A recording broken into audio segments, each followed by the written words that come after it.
Prepare for a detour into automotive infamy. While most cars earn their fame for innovation and style, these three disasters went down in history for all the wrong reasons. Engineered to fail, these under-the-radar nightmares prove that sometimes even the best ideas can go horribly wrong. The Dodge Chevrolet Camaro, 1982-1992, particularly its third generation, is one of those cars that continues to evoke strong opinions, especially when compared to the performance benchmarks set by its predecessors. Though it boasted an aggressive, sleek design and remained a fixture in the muscle car category, it quickly earned a reputation for being a disappointment to enthusiasts who expected a return to the raw power that made earlier Camaros legendary. However, lackluster performance. When the third-generation Camaro debuted in the early 1980s, it marked a departure from the iconic muscle car performance that defined the original Camaros, with our fuel economy and our rising insurance costs becoming major concerns. The car's engine options were drastically toned down compared to the potent V8 engines of the late 60s and early 70s. The ON 2.5L four-cylinder engine, while economical, offered very little in terms of performance, especially for those used to the throaty growl and tire-shredding torque of earlier models. Even the early V6 options didn't offer much more excitement, making the Camaro feel more like a shadow of its former self. It was a far cry from the high-revving, performance-focused muscle car the Camaro was once known for. The IROC Zikon, one of the more performance-oriented models of the era, was still underwhelming by muscle car standards. While it featured tuning refinements and sportier suspension, it still couldn't quite match up to the raw power and aggressive acceleration of the previous generations. The V8 engines in the IROC Z, though better than the four-cylinder and early V6, were still fairly tame by muscle car standards, especially in an era when competitors like the Ford Mustang were offering also more potent engine choices. For fans of the Camaro's legendary powered performance heritage, the shift from muscle car power to minor fuel-efficient but underwhelming engines felt like a betrayal. Sluggish handling. Performance isn't just about straight-line speed, and the third-generation Camaro also failed to impress when it came to handling. The car's heavier weight and her underdeveloped suspension system hindered its ability to deliver the kind of responsive and agile driving experience that was expected of a car with a muscle car pedigree. While later models did receive some handling improvements, especially in the IROC ZUM, the Camaro could never quite match the sharpness and finesse of either its older siblings or its European rivals. The third-generation Camaro's sluggish handling was often a point of frustration for driving enthusiasts who hoped for a more dynamic experience. The lack of refinement in the Camaro's suspension system resulted in a car that often felt clumsy around corners and lacked the grip needed for aggressive driving. This was a particularly noticeable flaw when compared to the earlier models that had a more balanced front-engine rear-wheel drive configuration, which allowed for better cornering and overall driving pleasure.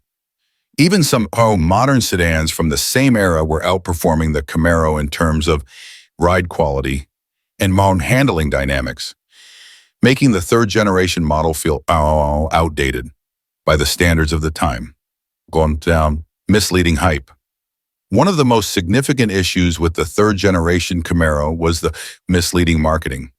Despite its striking looks and aggressive stance, it often felt more like a styling exercise than a true muscle car revival. In the 1980s, American car manufacturers were facing pressures to meet stricter fuel economy standards and rising insurance costs, which led to a compromise in performance. The Camaro, once a symbol of American automotive strength, became more about design and aesthetic appeal than the raw power that had made it famous. There was a palpable disconnect between the Camaro's muscle car image and the actual driving experience. Fans who had fond memories of the 1969 Camaro Z28 and its fearsome performance, were let down by the watered-down version of the car that rolled out in the 1980s. Instead of the Bush smoking tires and our breathtaking acceleration, they found a car that struggled to match the standards set by the Camaro's own legacy.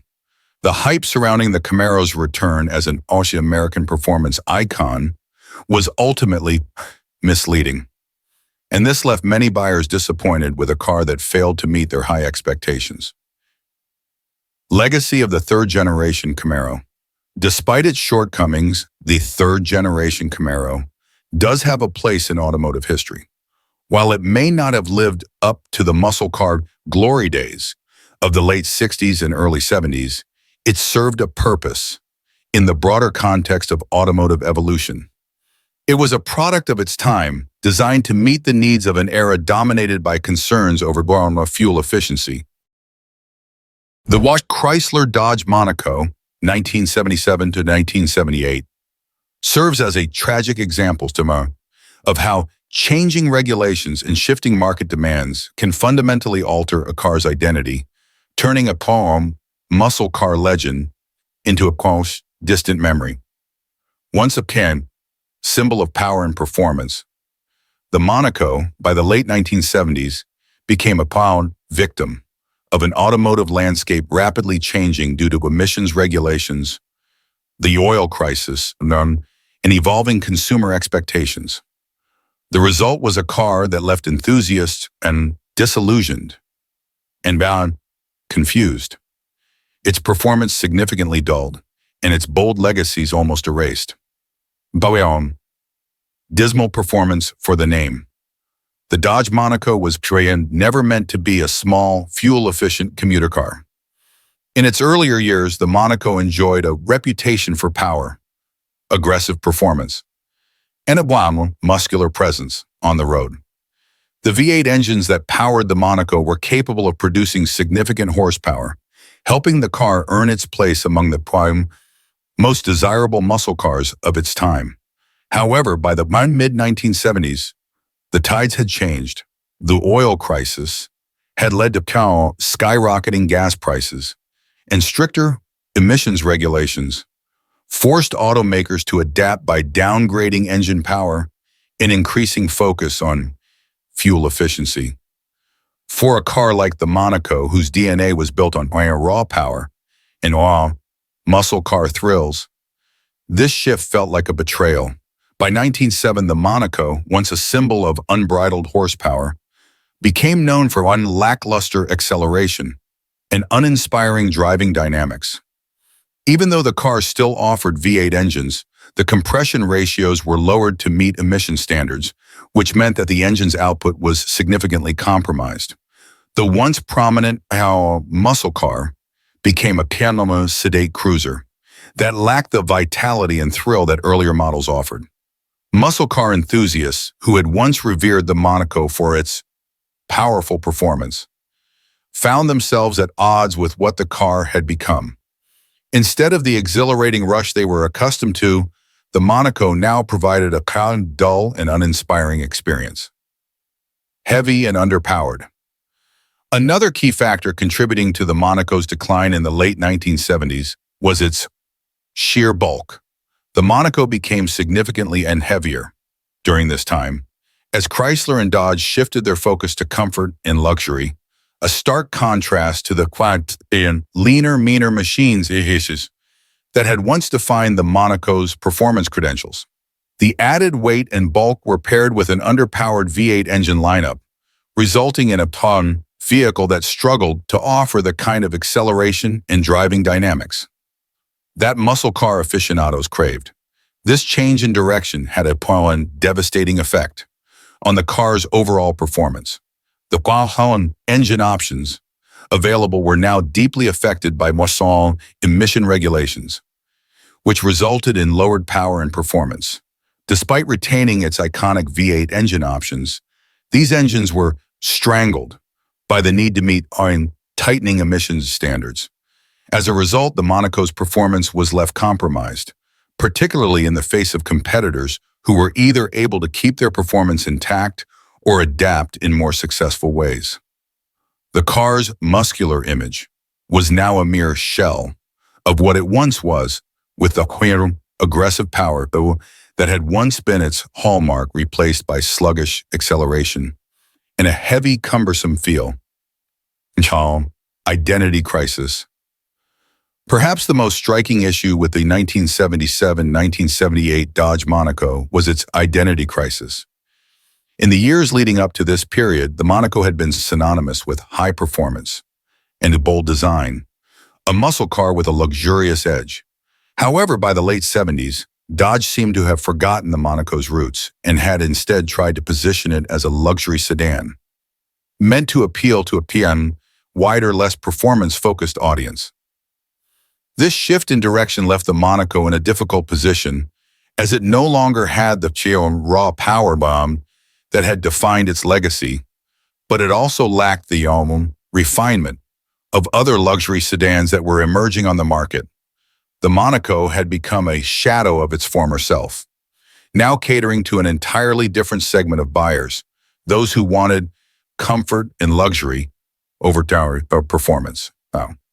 As a result, the car became less desirable to the muscle car enthusiast, and frankly, anyone who longed for the excitement of its earlier incarnations.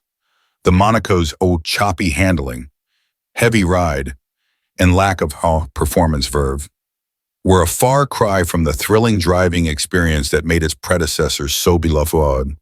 Those who had once been drawn to the Monaco for its breathtaking acceleration and her muscular prowess found themselves instead with a luxury car that offered nothing particularly special. It was a stark reminder of how the shifting tides of the automotive market combined with stringent regulation. The Ford Mustang II, 1974-1978, stands as one of the most controversial chapters in the storied history of the Mustang nameplate. Often regarded as one of the lowest points in the Mustang legacy, the Mustang II represented a drastic departure from the iconic muscle car spirit that had defined the earlier models of the 1960s. Introduced during a tumultuous era of rising fuel prices, stringent emissions regulations, and high insurance premiums, the Mustang II was a response to the changing automotive landscape. However, it ended up alienating many of the very fans who had once embraced the Mustang for its raw power and bold presence on the road. Too small and underpowered. The first and most glaring criticism of the Mustang II is that it was simply too small and underpowered to carry on the legacy of its predecessors. While the original Mustang was synonymous with muscle, power, and aggressive performance, the Mustang II took a step backward in almost every department. With a compact body and a much smaller footprint, the Mustang II lacked the bold, muscular stance that had made the original such a cultural icon. This reduction in size wasn't just about the exterior dimensions. It also translated into a significant downgrade in performance. The Mustang II came with a 2.3L four-cylinder engine that was drastically underpowered compared to the throaty V8s that had been available in previous models. This marked a sharp departure from the high-performance ethos that had originally made the Mustang a symbol of American muscle. For those expecting the same adrenaline-pumping acceleration and raw horsepower that defined earlier models, the Mustang II fell miserably short. Even the V6 engine options, which were available in some configurations, struggled to offer the same level of performance that had made earlier Mustangs beloved by car enthusiasts. The car's anemic engine choices and lack of excitement left many fans feeling as though the Mustang had lost its soul. Lack of muscle car identity. The Mustang was born as a muscle car, a machine designed for performance, style, and thrill. The Mustang II, however, seemed to abandon much of what made the original so special. The mid-1970s were marked by growing concerns about fuel efficiency, rising fuel costs, and the Waymo crisis. and manufacturers like Ford were under increasing pressure to produce cars that were more economical and are practical.